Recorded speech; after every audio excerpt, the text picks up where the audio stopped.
It's already super legal, as we've seen, for me to be a pretty bad guy. So it's even easier for the President of the United States to be one, I would assume. That's right. Thank you very much.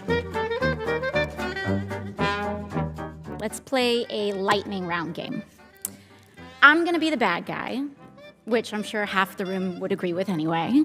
And I want to get away with as much bad things as possible, ideally to enrich myself and advance my interest, even if that means putting my interests ahead of the American people. I have enlisted all of you as my co-conspirators, so you're going to help me legally get away with all of this.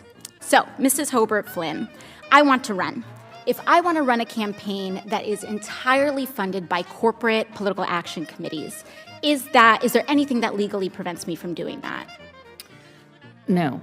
Okay, so there's nothing stopping me from being entirely funded by corporate PACs, say from the fossil fuel industry, the healthcare industry, big pharma. I'm entirely 100% lobbyist PAC funded. Okay, so let's say I'm a really, really bad guy, and let's say I have some skeletons in my closet that I need to cover up so that I can get elected. Mr. Smith, is it true that you wrote this article, this opinion piece for the Washington Post entitled, "These payments to women were unseemly, that doesn't mean they were illegal"?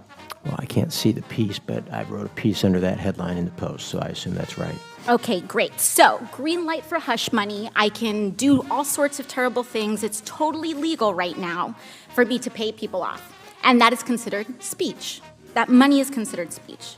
So I use my special interest dark money funded campaign to pay off folks that I need to pay off and get elected. So now I'm elected, now I'm in. I've got the power to draft, lobby, and shape the laws that govern the United States of America.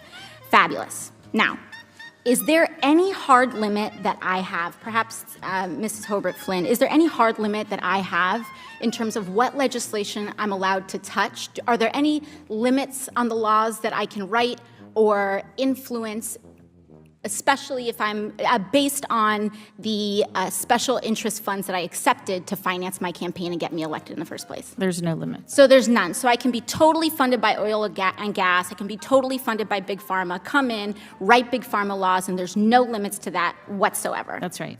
Okay, so awesome.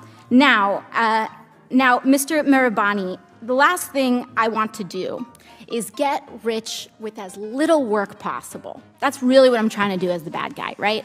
So is there anything preventing me from holding stocks, say, in an oil or gas company, and then writing laws to deregulate that industry and cause, that could potentially cause the stock value to soar and accrue a lot of money in that time? You could do that. So I could do that. I could do that now with the way our current laws are set up. Yes? Yes. Okay, great. Is it possible that any elements of this story apply to our current government and our current public servants right now? Yes. Yes. So we have a system that is fundamentally broken. We have these influences existing in this body, which means that these influences are here in this committee shaping the questions that are being asked of you all right now. Would you say that that's correct, Yes. Mr. Mirabani or Mr. Schaub? Yes. All right, so one last thing, Mr. Schaub. In relation to congressional oversight that we have, the limits that are placed on me as a congresswoman, compared to the executive branch and compared to, say, the President of the United States, would you say that Congress has the same sort of standard of accountability? Is there more teeth in that regulation in Congress on the president, or would you say it's about even, or more so on the federal? In terms of laws that apply to the president, yeah, there's just almost no laws at all that apply to the president. So I'm being held, and every person in this body is being held to a higher ethical standard than the President of the United States. That's right, because there are some ethics committee rules that apply to you. And it's already super legal, as we've seen, for me to be a pretty bad guy. So it's even easier for the President of the United States to be one, I would assume. That's right. Thank you very much.